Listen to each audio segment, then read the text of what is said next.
Back in 2016, I started shooting film. The cost of film was relatively cheap back then. It was maybe $3, $4, $5 for a roll of just your typical Fuji Extra Superior 400 or your Kodak Ultramax 400, and I fell in love with it. I loved shooting images. I loved the tangible, physical, analog process of capturing something on film, sending it away, waiting a week to get the images back. It was really something special.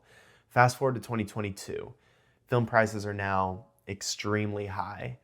A couple months ago, Kodak Ultramax, I could get 3 rolls for about $21. Now, at that same store, it is $32 for 3 rolls, which is more than $10 per roll for a cheap film stock. And that's making me sad because I feel like I'm either gonna have to be spending a lot of money to keep shooting film, or I'm gonna have to transition. So in today's video, I'm gonna be talking about film and just discussing whether or not I think it's worth it to keep shooting film in 2022. So a few weeks ago, I took a trip to Bozeman, Montana, and this was awesome for me because I was finishing up a documentary series I was working on, but at the same time, I was surrounded by the mountains, so I knew I had to bring a roll of film and a film camera with me on this trip. If you've seen my previous videos, you know I shoot with the Minolta X570, and for this trip I chose to take Kodak Ultramax 400 because I still have 2 rolls of this left when I bought it at the original price of $21 for 3 rolls. Since film is so expensive, I was very picky on when to shoot. There are only 24 exposures on that roll of film, and so it's really expensive to just burn through images, and unfortunately, because of that mentality, I didn't take a lot of pictures, but I did take some, and I'm happy with how they turned out.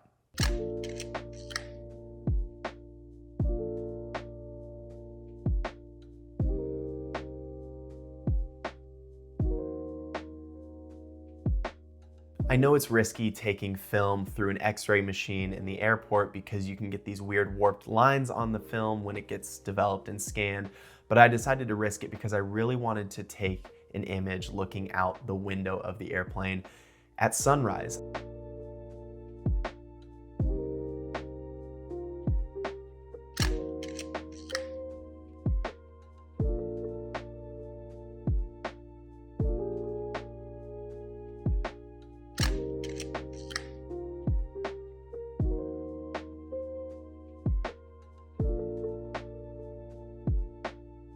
Like I said, I was very picky on what I was shooting in Bozeman, and that caused me not to take a lot of photos, so I decided to finish up the roll of film back here in Nashville, Tennessee, and let's just take a look at those shots.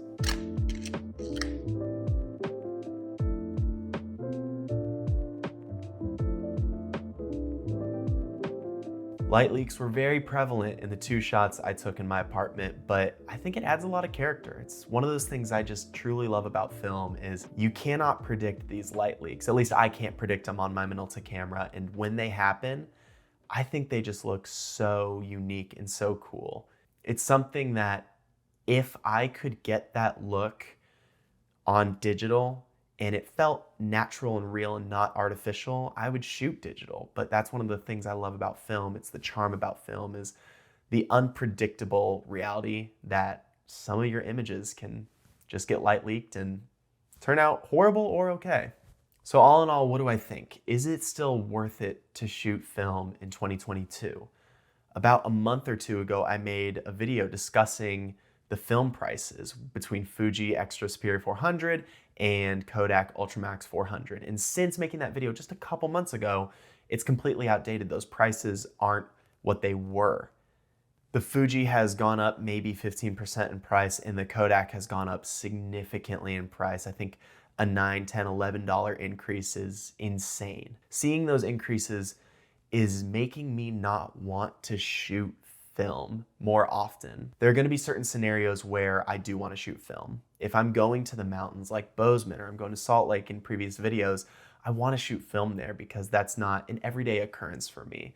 But being here in Nashville or in Franklin, Tennessee, seeing the things I see every day, I'm going to be less prone to taking film out to go shoot my everyday life. Rather, I think I need to start shooting digital, but I need to learn how to edit it in a way that similarly matches the look of film. And that's what I want to discuss in the next video. I want to see if I can take digital images, whether it's my iPhone or my Sony camera you're watching me on right now, and make it look vintage, make it look film-like.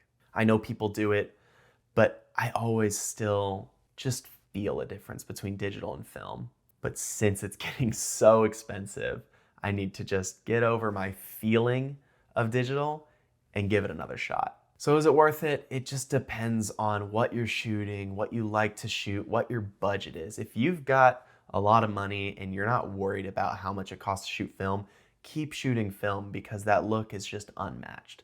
But if you are trying to be on a budget and you already have a digital camera, maybe invest the money that you would spend on rolls of film, developing and scanning, and put that towards a good preset pack that can give you a similar film look. But at the end of the day, just go out and shoot images that make you happy. Shoot images that challenge you and continue to learn from your past images and grow.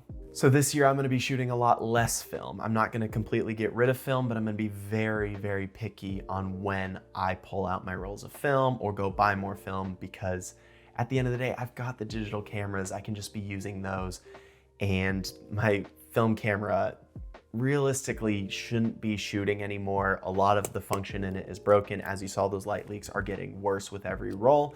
So it just financially doesn't make sense for me to shoot film every single week.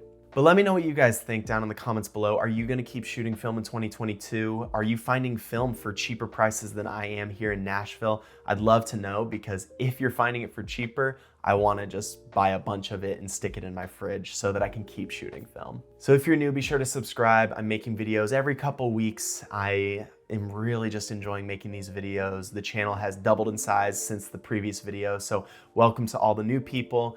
Like this video if you liked it, and I'll see you guys next time where we try to make digital look like film.